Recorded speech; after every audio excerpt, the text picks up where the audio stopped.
Hi folks, I'm Dale Earnhardt. Welcome to my story. My friend here, Neil Bonnett's going to help me tell it. Folks, we're going to take you behind the scenes with Dale. A lot of things you'd like to see and know about him. We're going to tell you that. We've also got one full week behind the scenes with him when he wins one of the biggest races on the circuit. We'll show you a lot of stuff you know and a bunch of it that you don't know. And you might not want them to know it all, but we're going to tell you.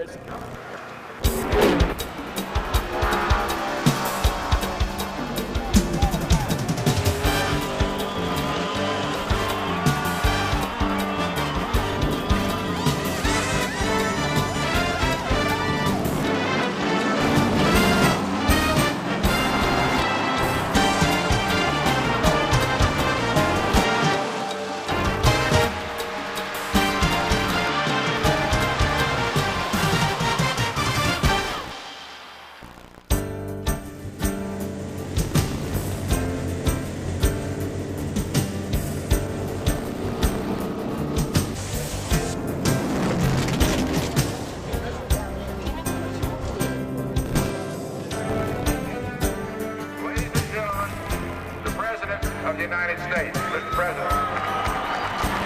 Thank you all very much. And I can think of no better place to wish our nation happy Independence Day, happy 4th of July, than standing right here with this patriotic, wonderful turnout of people, all American crowd. Thank you very much. Dale? Mr. President, Dale Earnhardt is our current champion. He has a presentation. Mr. President, on behalf of all the NASCAR Winston Cup drivers in the race today, we've got a little present here for you to take back. It's a flag that we've all signed. All our autographs are on it, so you don't have to go around and get autographs from us. So, we're really proud to have you here and honored to have you here. We hope you enjoy the race today, and I hope Richard Petty does pretty good too. Okay. Great. Thanks a lot. It's hard to believe, amazing really, that Dale Earnhardt would be making a special presentation to the President of the United States of America. The incredible story of one of the greatest racers of all time begins in the small town of Kannapolis, North Carolina. Dale Earnhardt entered his first race, the human race that is, on April 29, 1951. One of 5 children born of Ralph and Martha Earnhardt.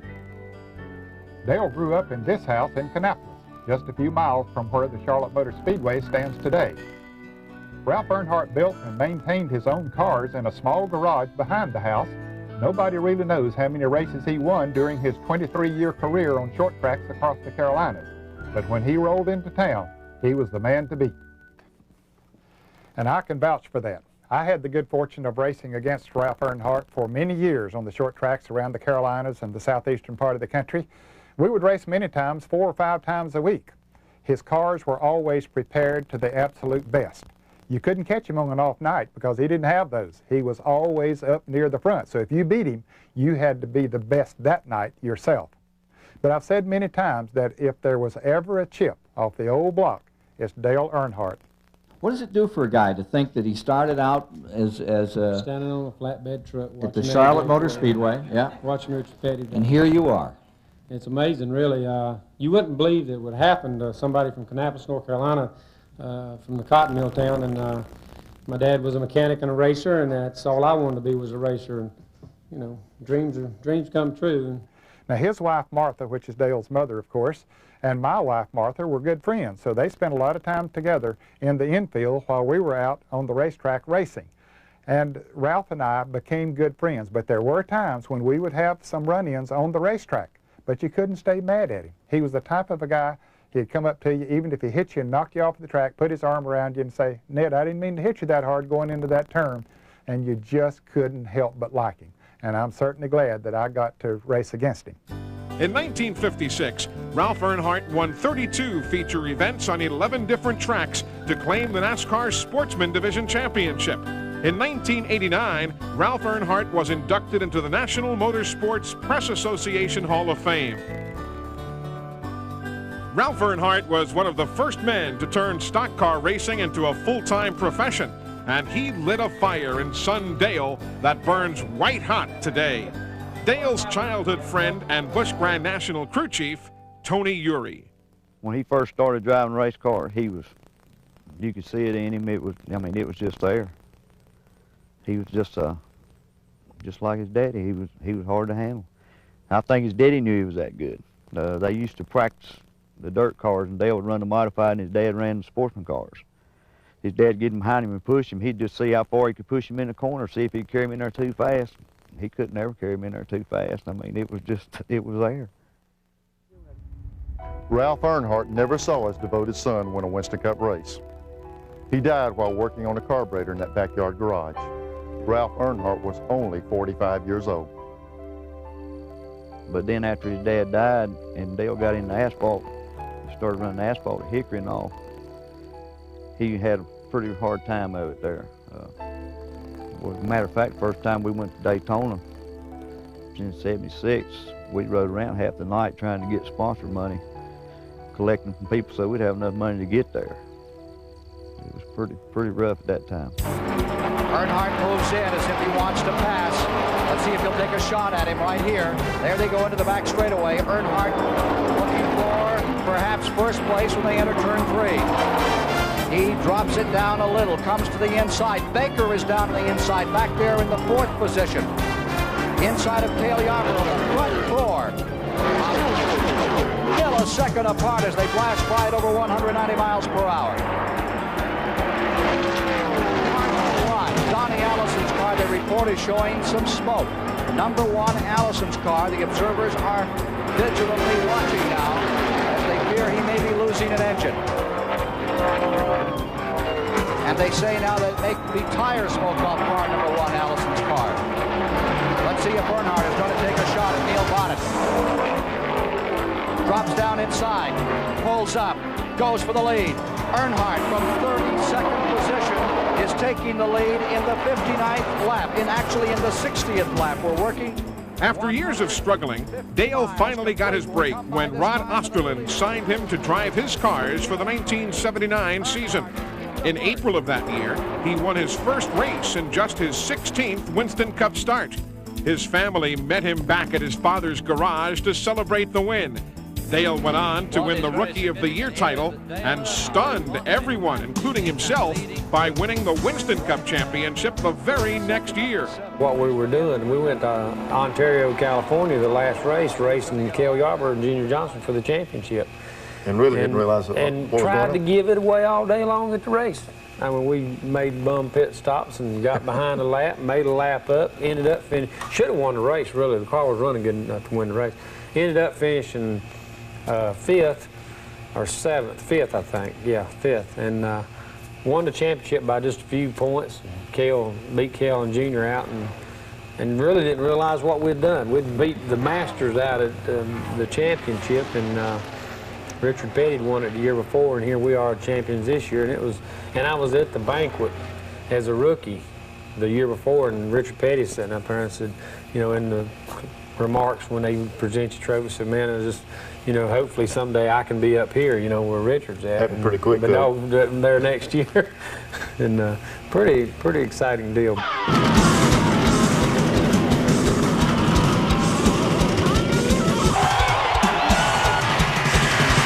Really, when I started off after my dad, I started off driving when my dad was living. Well, he died, and you know, I got the opportunity to go with some asphalt racing with Gray London and helped us out and buy a car and from Harry Gant. But I just started doing it and didn't think about where I was at and where I was going, and we just worked like heck and got to the racetrack and raced, and that's what it was all about. Didn't know why we were really doing it, other than that's what we wanted to do and enjoyed it. 1981 should have been a great year for Dale. Instead, it was a disaster. In mid-season, Osterlund sold the team to businessman Jim Stacy. Their relationship was brief. All of a sudden, we were working and driving for somebody that we didn't know, and basically when we went over and sat down and talked to him in the office, he said, well, you can stay or you can go. It really don't matter to me. And I said, whoa, driving for a guy that really don't care. So we run for him for a couple of races, and got to talking with Richard Childers, and Junior Johnson really helped me a lot on advice, and I don't know why, because I turned him down from driving, but he helped me out a lot that year. And talked with Richard and Wrangler, and we all give Stacy our notice down at Talladega, and he said, I don't want no notice, go ahead and go. So Wrangler and myself and went with Childress, and he, for the last 10 races that year, and I did a good job.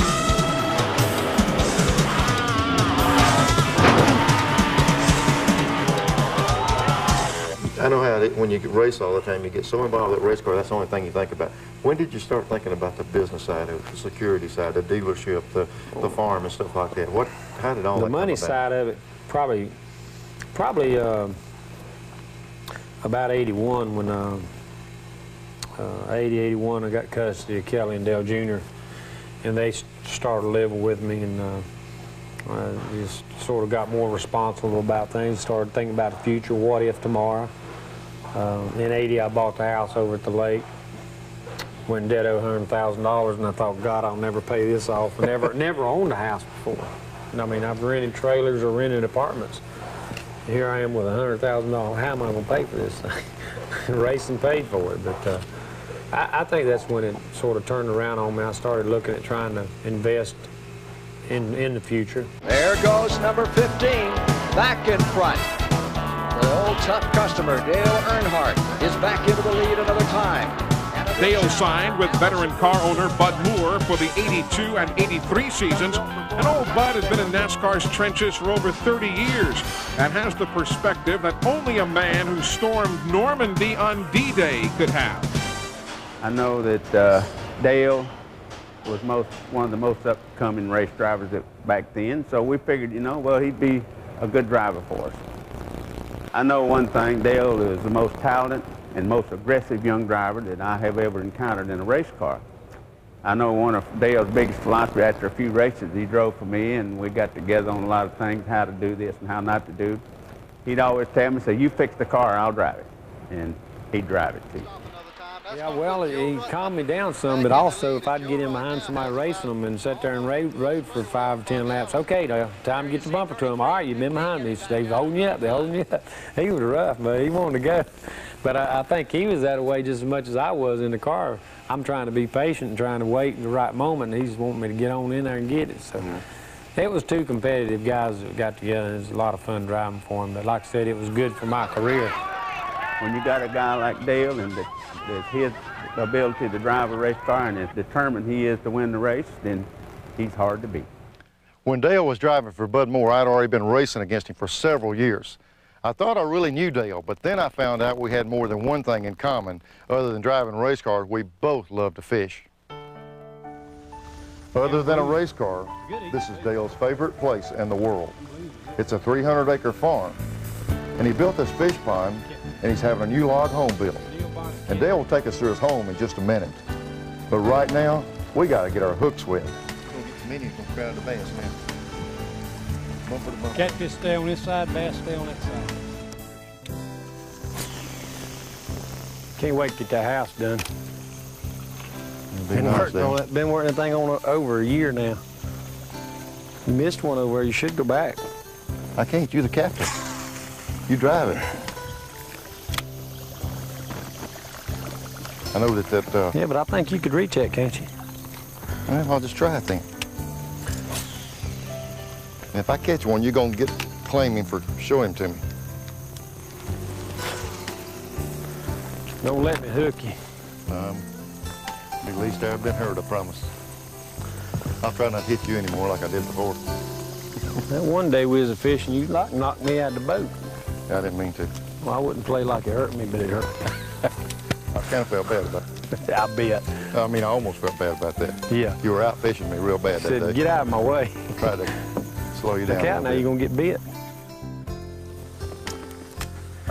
Who would ever, I got to change lures. Mine's not biting too good. Blaming it on equipment? Blaming it on equipment.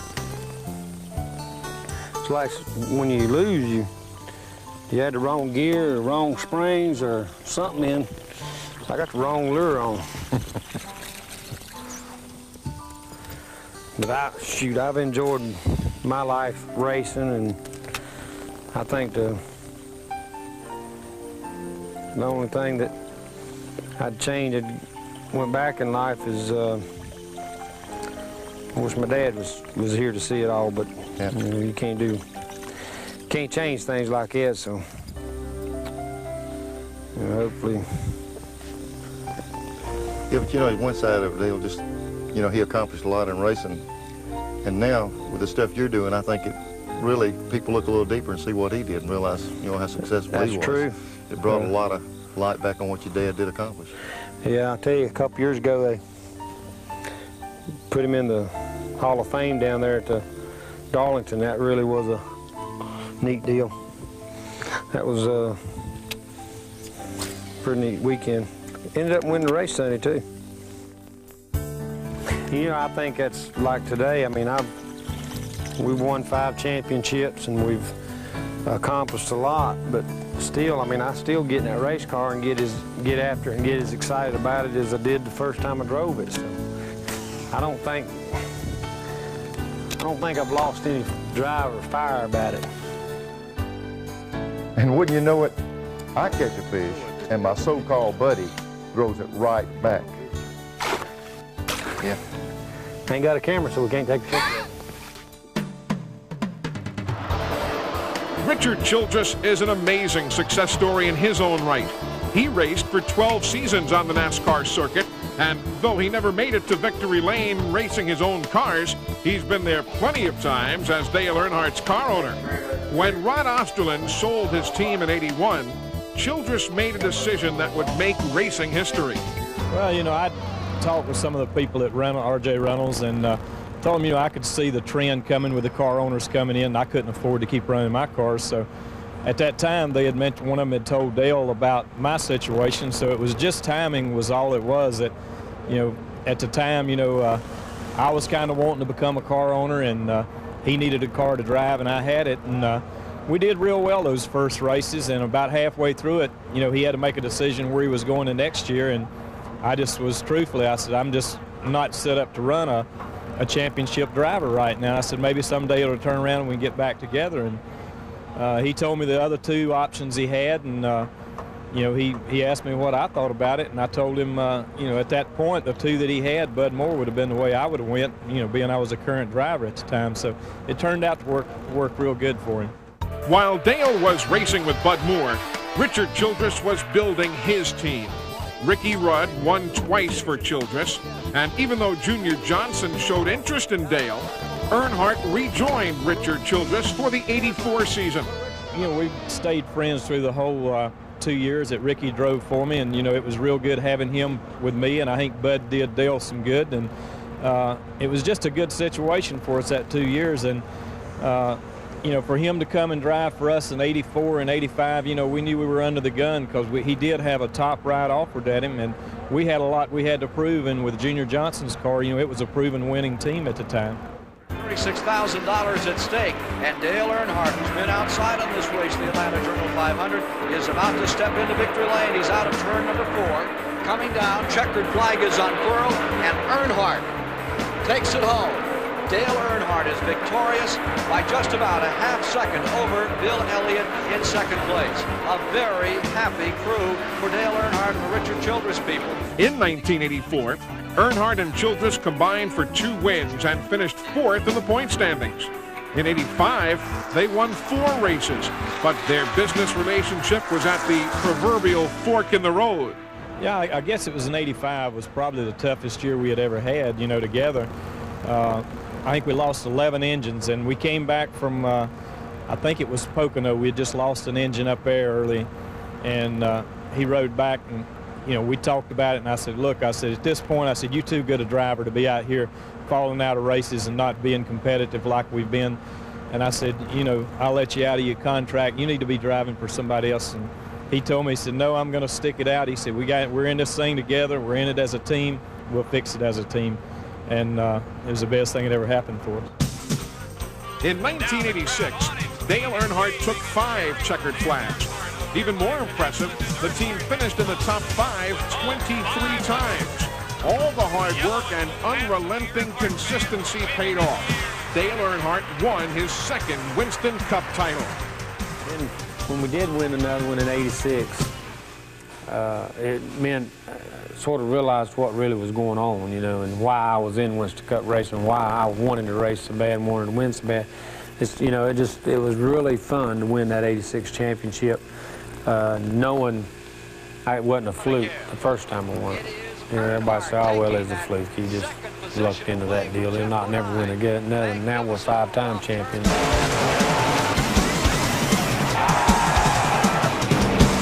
You know, in '86 and '87, the confidence came to me that, hey, I am an accomplished Winston Cup driver, and I'm going to have a ride with somebody, with, you know, this one stays here or not. But fortunately, I've been able to work with Richard Childress and the guys, and Kurt, and those guys have been great to work with, and I've been there for so long. I don't see me going anywhere, really. Don't see any need in it.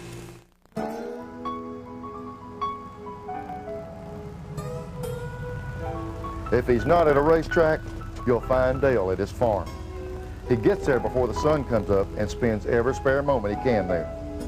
After he feeds his dogs, his daily routine begins.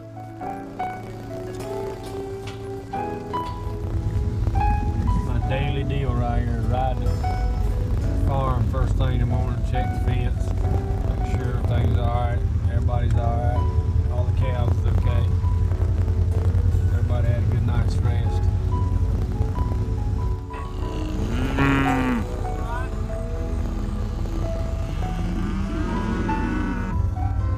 All of them still there. Ain't nobody left home. Where's strut over, Tom? Huh? Look at it. Bad, ain't it?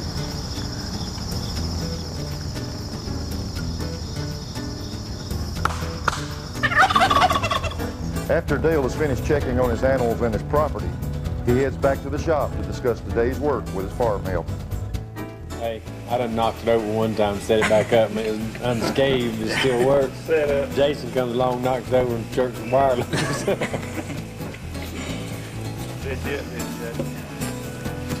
All right, let's get after it. These the animals. Ron Simmons fights tonight.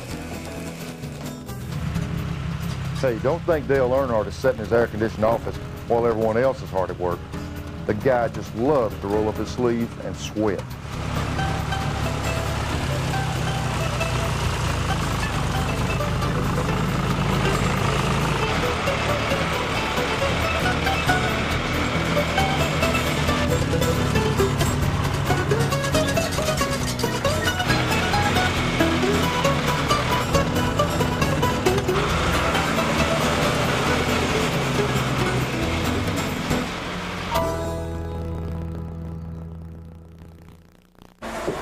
How big's that bass you caught a while ago? About 6.5. The new log home above the lake is his pride and joy. Dale's wide open about everything he does. But this house is the only thing I've ever seen him slow down for. You know, it's pretty neat to be down there fishing a while ago. We stand up here on the deck right now and look down there at the lake, but we built this house in the lake, built the lake, then built the house over it. So it's going to end up nice. We got a great view of the lake. I'm going to trim some limbs on down. You can hear them around the side of the house working down the yard, but it ended up being a pretty nice log house. Don Pence with Colonial Structures and them put the logs up for us. Nice rock work, heavy duty work. Come on inside, I'll show you around. Should have made it a little bit bigger. Teresa made it bigger. This house started on planning it. And we was like, okay, this is how big it's going to be. And every time we drawed or wrote something out on paper, it got bigger and bigger, bigger, What it is, they keep cutting more logs? Well, the logs got longer. We got more of them, but... Oh, I smell a lot of cedar. Yeah, the bedroom was probably going to be about this big when we first started out. Now it's the whole end of this house, this end section. Taylor's bedroom is just about this big too. But it's still not big enough for everything I want to buy her, so. I don't want to remind you that this bedroom here is bigger than his daddy's race shop. You know what, really, actually, when the shop he started out in wasn't this big. And the one I moved out of was about half big as this house. Top floor. Pretty neat.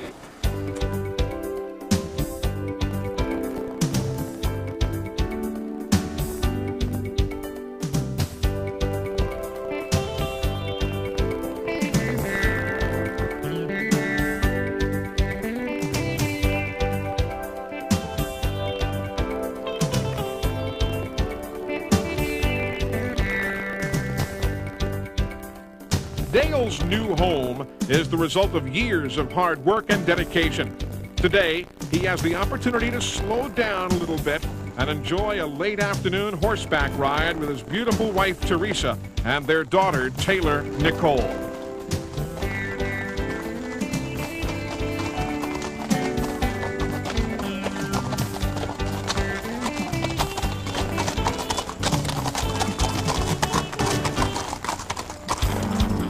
Down for the final laps. A couple to go for Earnhardt. On his way, this will sprint him up in those point standings in front of Elliott by a pretty good margin. Well, watching him on TV when he first started out in the Wrangler car, the way he drove, his intensity, I like that. By the end of that amazing 1987 season, the legend of Dale Earnhardt was in high gear. I know Richard Petty's got a lot of fans, and Bill Elliott has a large following, not to mention Darrell Walton and Rusty Wallace. But let me tell you, those of you who pull for Dale are as loyal as they come. Who are you pulling for today? Dale Earnhardt, of course. Why do you pull for him? Because he's great.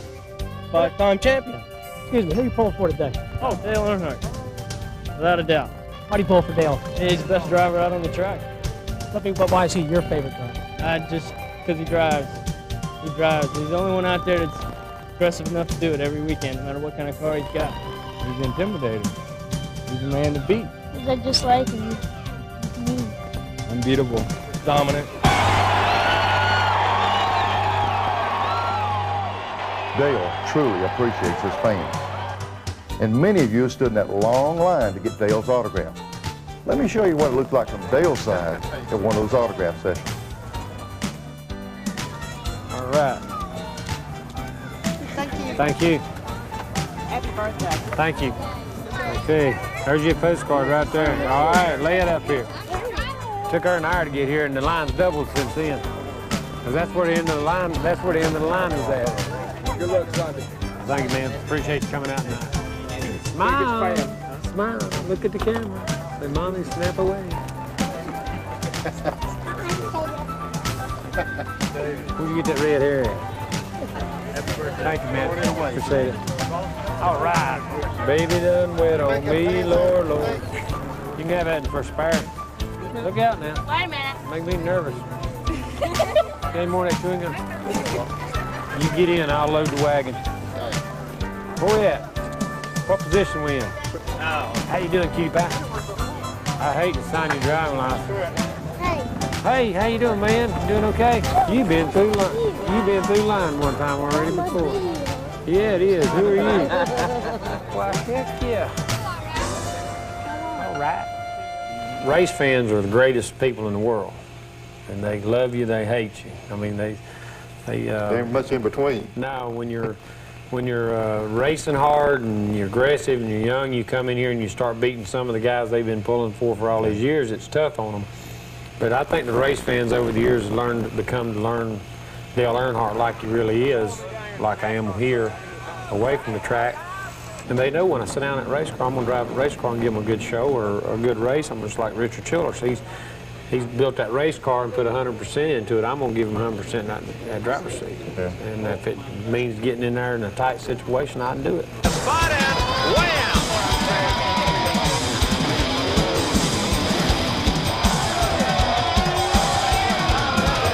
But the race fans have been tough on me over the years, which they have on most people. But now they're, pretty much behind me. The majority of them. We built a good following, but I like to give the race fans their money's worth when you go race, whether I go race at Winston Cup racing or a short track somewhere for a paid appearance or whatever, or go sit down and sign autographs. Is this just a test run of next Sunday's Daytona 500? I believe so. Here they come to the line, coming down for the checkers. The 1988 and 89 seasons were again strong campaigns for Dale Earnhardt. He picked up 8 more wins, but both years he came up just shy of capturing more championship glory. Both years he was behind the Winston Cup champion by just 12 points when the final checkered flag of the season was dropped. Now, if you think racing is all about fame, big money, and nonstop excitement, well, you're dead wrong. As a champion, Dale represents the entire sport. The demand on his personal time is heavy, to say the least.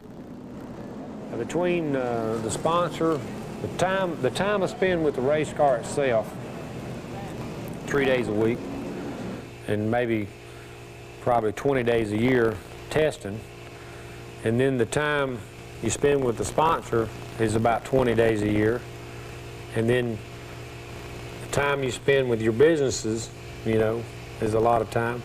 There's not much time for me and you to go fishing, is there? Yeah, I know it. I mean, you know, the biggest thing that I do, and I've been fortunate to be able to do it, is I book my deer hunting up way ahead of time. Yeah, there's a few of them on the wall right here. I'm telling you, some nice deer. My hunting comes, you know, and it's not really just going out and hunting deer or whatever. It's going out and enjoying nature, getting outside and doing something you enjoy, and coming down to your place. Me and you go out there, and ain't no telling what we're gonna get into. Get up a tree and the foot part of the tree stand, the viewers falls, and I can't get down the tree. I'm 30 foot up in there and wondering how I'm gonna get down there. Have to shimmy down the tree. I think it's more just getting away from it. Yeah. Let me tell you, Dale, I can give you a little insight on it. I know when I was able to race all the time, I couldn't wait to go fishing and hunting, couldn't wait to get away. And now I have that time, and it doesn't mean as much. I think that...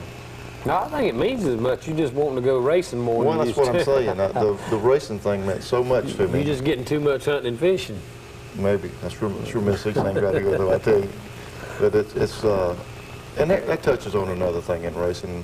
We talked about it before. You almost got to be careful about getting close relationships, close friendships in racing, because you got to battle that guy on a given day. You do, but it doesn't bother me. That's just like you and I. We've had such a great relationship over the years, but we race each other as hard on the racetrack as you thought we was enemies. People would think, because we get in there door to door and rub and race and go right on. I always thought that's when it's most fun, didn't you? Well, that's what it's all about. And we had a good time, and we sort of respected each other over the deal, had a mutual respect. But we get out in cars, and you're about the only person I've really been able just to leave the race car and the race car at the racetrack and go fishing or hunting. I know if I went down to your place and go hunting, and there ain't been a word said about a race car. No, I mean, the whole time we've been together down there, you know, we spent days down there hunting and never talked about race car ever. Right.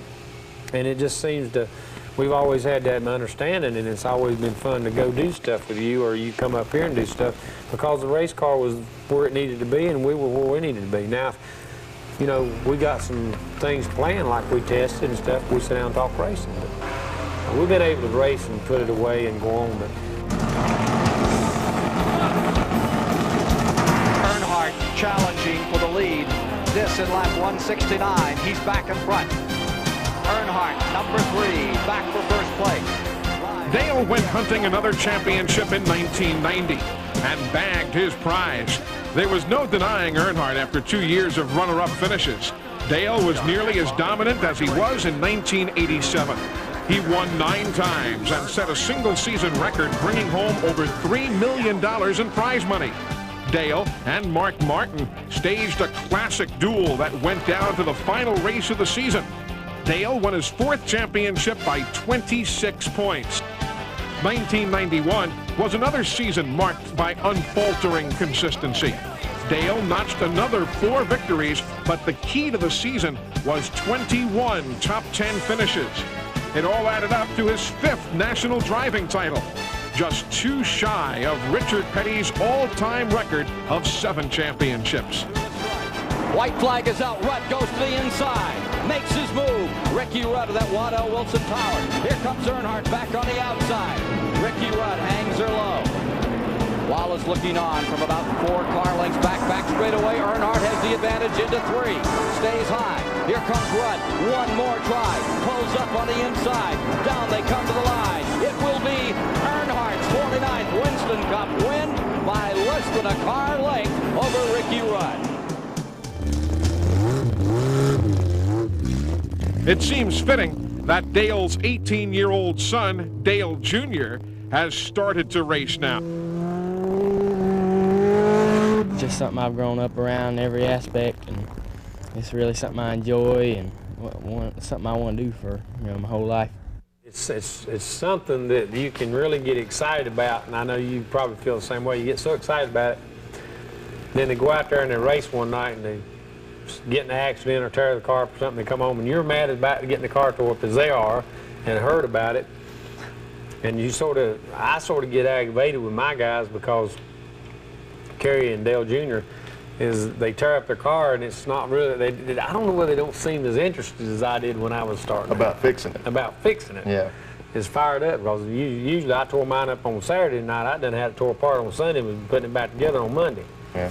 And these guys, they sort of hang around about Wednesday before they get going good on it, and then they get closer to a race, get to think about it, I reckon. But it's pretty neat. Dale Jr.'s car is a replica of the one his grandfather, Ralph, raced. And he's racing on dirt tracks that are very similar to the ones that his dad grew up on. It's just something. He gets in there and helps a lot, and I really like to watch him help, because it shows me how much he's interested in me doing as good as I can, you know. It's sort of like my daddy always told me. He said, I'll help you if you help yourself. Yeah. And that's the philosophy I've sort of tried to raise Dale Jr. and Kelly and Kerry and Taylor Nicole's raising me, is to, you know, if they'll get out there and help themselves, I'll help them any way I can. And that's all I ask them to. We promised you an inside look at a remarkable week in the life of Dale Earnhardt. It all begins right here at Charlotte Motor Speedway with NASCAR's all-star event, the Winston, and ends with the most demanding race of the year, the Coca-Cola 600.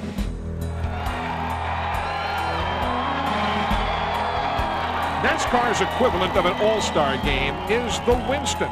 The players are the best in the sport. Now, this event is not for the racing purist, but it is a great place to see the stars, and there's big money on the table. The format, 30 laps. Start the winner at the back of the pack for the next 30-lapper. Line them up again. The first man there is $200,000 richer. It's very simple. Dale doesn't complain about the format. He said he'd run the race in reverse for that kind of dough. Matter of fact, he's the only guy to win this race twice since its start in 1985. Need more drama? How about the first race ever under the lights on a super speedway? And don't forget the full moon. Stock Car Racing's all-star event, it's underway. And it's Davey Allison out quickly with a lead. Rusty Wallace in second. Back straightaway. Schrader in third. Trouble back straightaway. Jarrett comes around. Morgan Shepherd's into him. Mike Walter, we've got a car. We got one on fire over there. Let Strickland hit the wall. Looked like it knocked the fuel pump off or something. Caught on fire, but it's out. And we're under caution. 3 laps in. With the exception of that first incident, the first 30-lapper is pretty uneventful. Davey Allison's Thunderbird slices through the night air like a hot knife through butter. Impressive, but who really is packing the heat?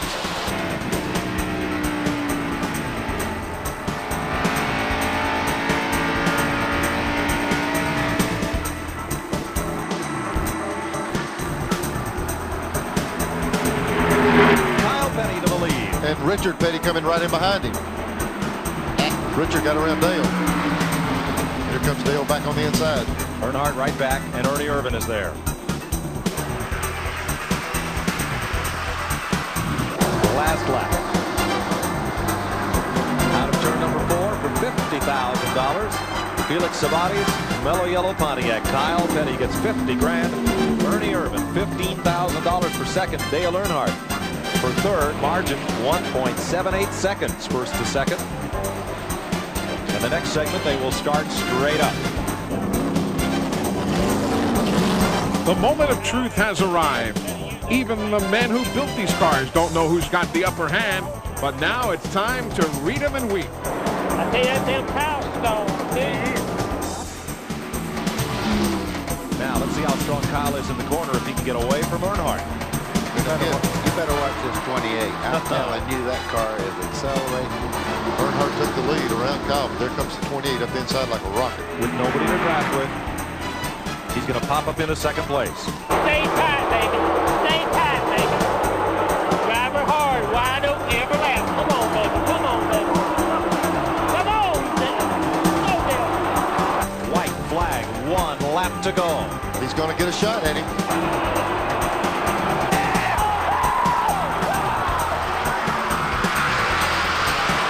Davey Allison coming up, but I don't think will be a factor. Kyle just hauls it off the corner. He's got the inside. I'll tell you what. He's up to Earnhardt's bumper. Earnhardt makes it. They're on the racing service down on the left part of the racetrack. And it's Kyle Petty. Kyle Petty coming to the checkered flag. Here comes Davey Allison to the bottom. It'll be the finish. Everybody was waiting for it. They crashed past the finish line. They have crashed into turn number 1. And Davey Allison is in a shower of sparks. You can't imagine the heartbreak for Dale, but hey, he went down swinging. The last thing he wants to do is talk with the press, but it comes with the uniform. You can see the fire in his eyes as he enters the team's inner sanctum. The track reopens in just 4 days, and you can bet Dale will be back with his war paint on when they open the gates again. Let's go. Let's go. Bring it around. It's right here. Bring it around up here in the garage.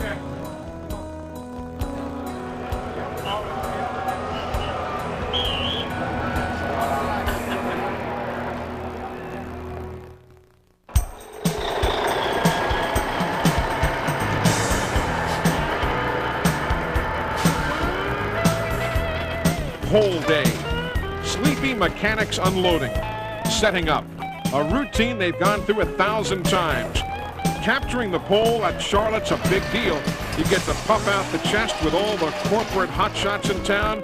It's a long, grueling day. Gears, shocks, springs, sway bars, caster, camber. Each component is checked and rechecked. The combination that worked here last time may be out to lunch today. Dale's Busch team is here too, and it's a tedious process for driver and crew. Dale's input is crucial. If he's unable to tell each team where the car is off, believe it, it will stay bad.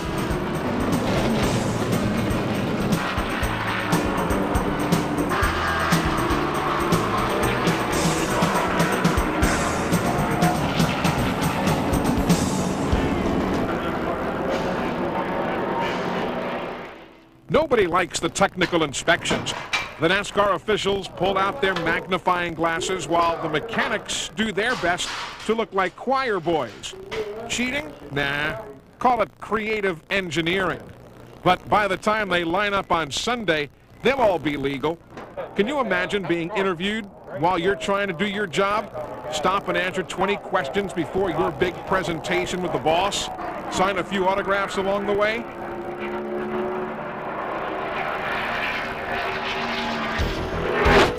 Bill Elliott, Mark Martin, and Kyle Petty were the hot shoes in practice today. Even if Dale turns the perfect lap, he may not have enough for the pole. Second lap, slower. 171.996. 171.996. Dale won't sleep much tonight. Never does when he's got a lot on his mind. He hasn't won a race this year.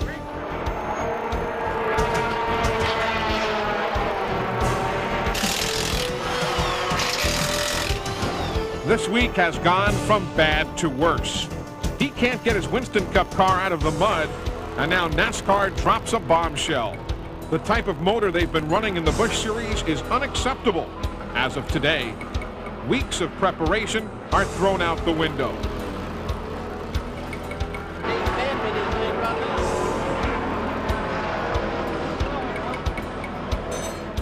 The car is ready for qualifying, but in what shape? Good enough, it seems, to start 10th.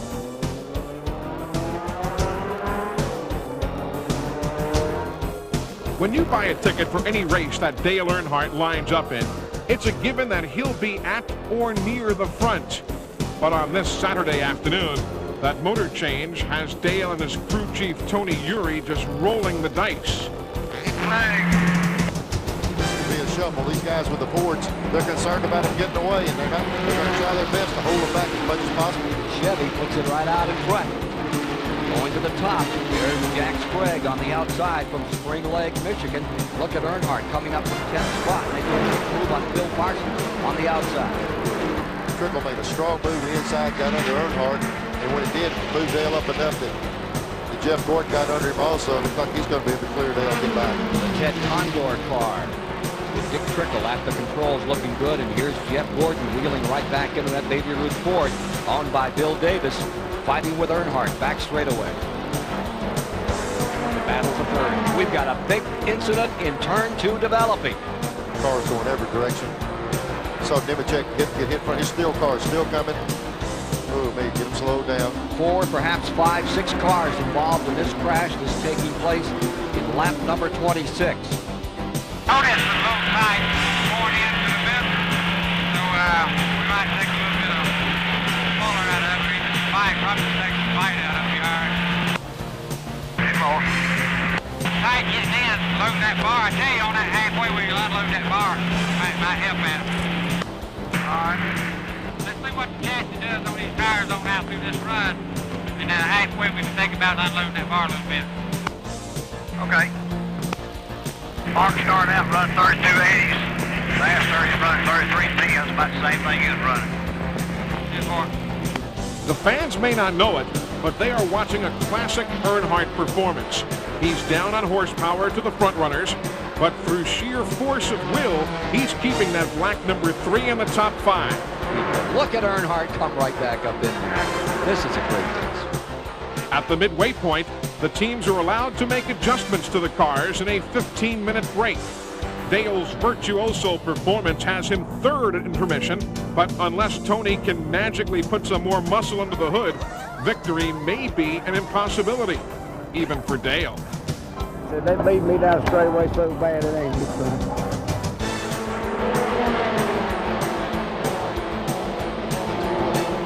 Drives his car right down to the bottom. He got in behind Dale. Dale's car took off away from him. He got in behind him, took a little air off his car, and his car got away. He said Dale's got major problems.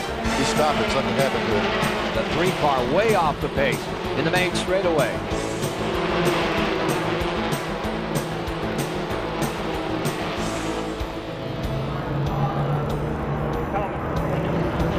Get the pits tore down.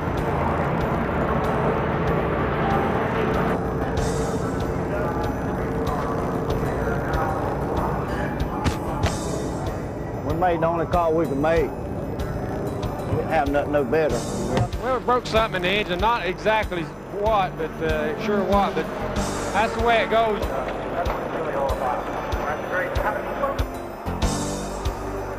A spin with 200 grand on the line. Rules changes, blown motors, bitter pills to swallow for a 5-time champion. As he heads out now for the last tune-up session before tomorrow's race, the question is, can it get any worse?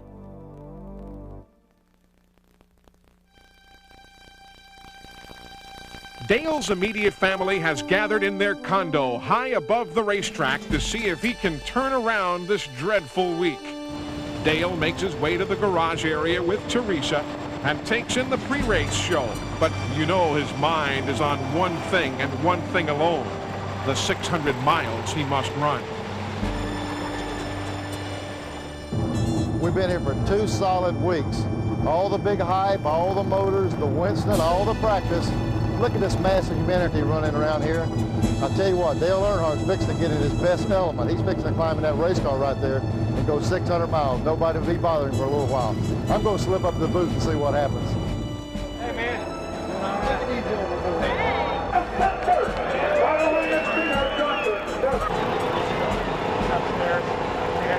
Gentlemen, start your engine!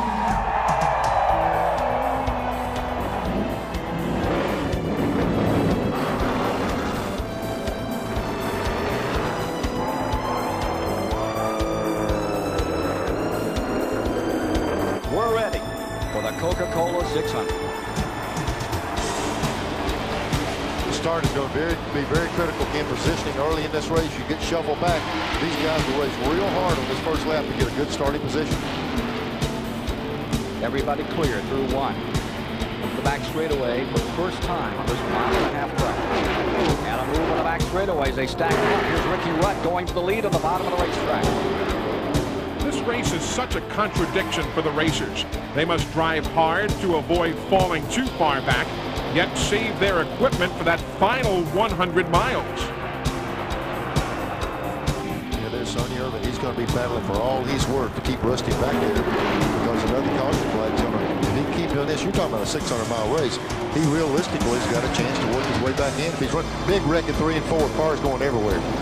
Major wreck. Walter getting into it. Darrell was in it. I think Michael was up in the wall. And we're going to have 4 or 5 cars KO'd out of this one. Havoc in the 600. Okay, here we go. We're right in the middle of the corner. Let's see if we can pick up what happens right here. There's Trickle. Trickle sideways because the 30's already sideways in front of him. Let's see if we can pick it up. I don't know if Mike Waltrip just lost it, and that was the start of it. When Waltrip got sideways, Trickle locked him up. Here he comes back down across the track. There comes Davey Allison. He cleared right through it without a problem. There's Gant. Several of the cars get through. But right on back behind this area is where they really, there's Earnhardt. The Gibbs car coming through. Strike they come. Back in third spot is Jimmy Hensley, and fourth is Ricky Rudd. Fifth, Allison. Sixth, Gant. Seventh, Terry Labonte. Eighth, Kyle Petty. Ninth is Earnhardt. He's picked up a spot. Lap after lap goes up on the board. The Goodwrench Chevrolet isn't the fastest car on the track, but Dale keeps the leaders in sight. In the pits, Richard Childress keeps an eye on the lap times, formulating his strategy.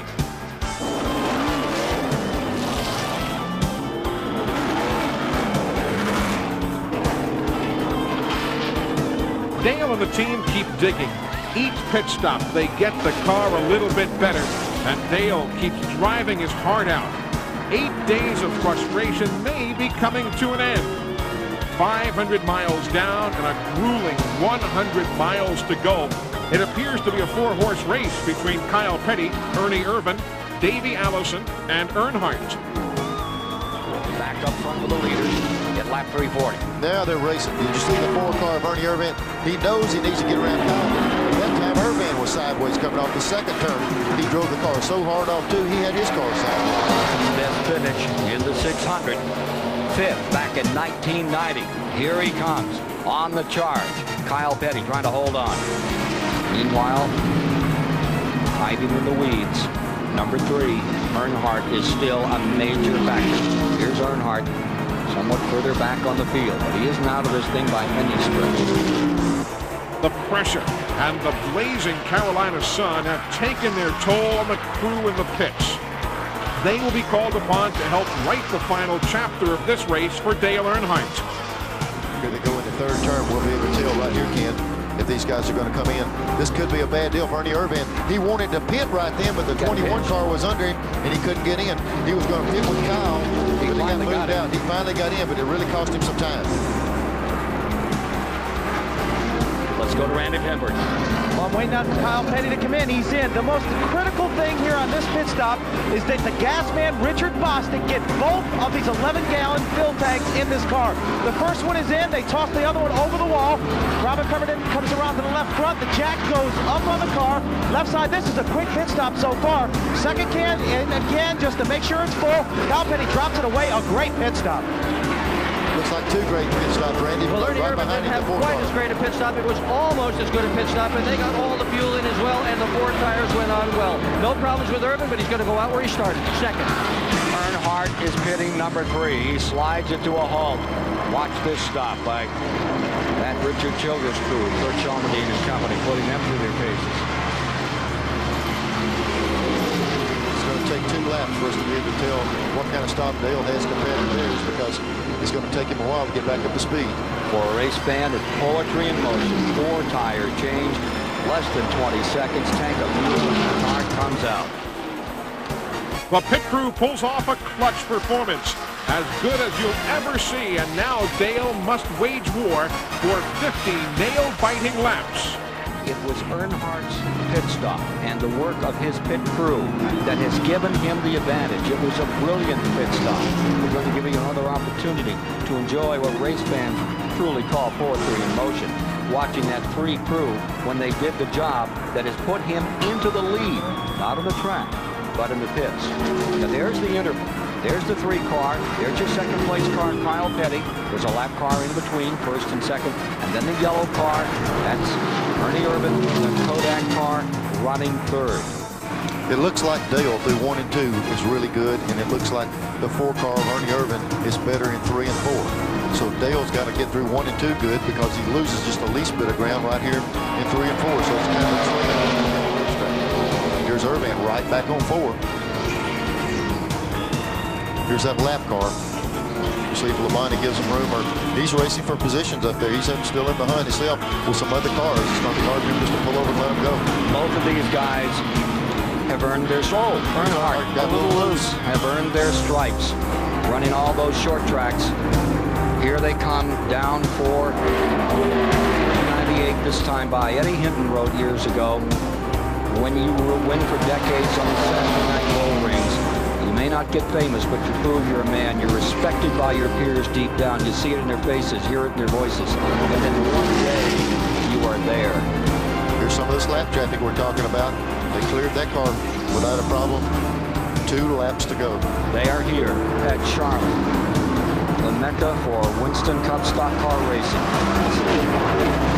All these teams, for the most part, over 80% of them based right around here. You win in Charlotte, you've done a day's work. Right here, getting in this corner right here. This is where the 4 car is strong. Look at him take a look to the outside. Dale's been thinking inside. Ernie takes the outside. White flag. Final lap is underway.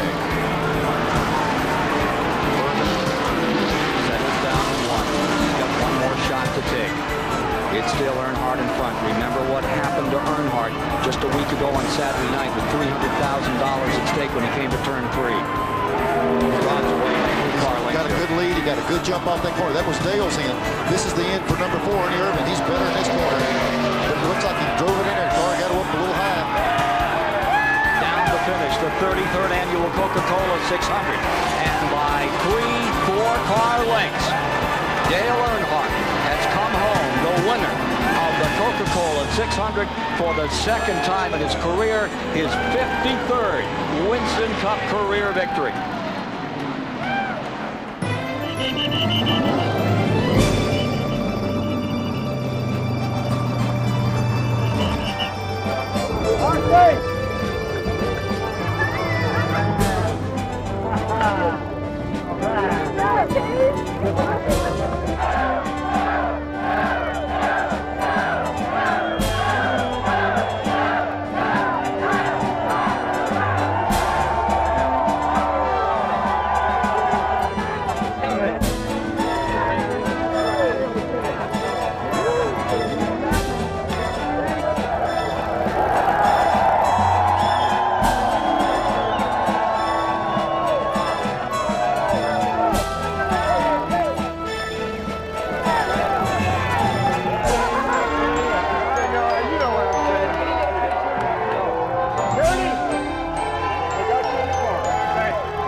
Well, there's Dale's story so far, part 1. There's a lot of racing and a lot of living to do. And nobody does it any more wide open than Dale Earnhardt.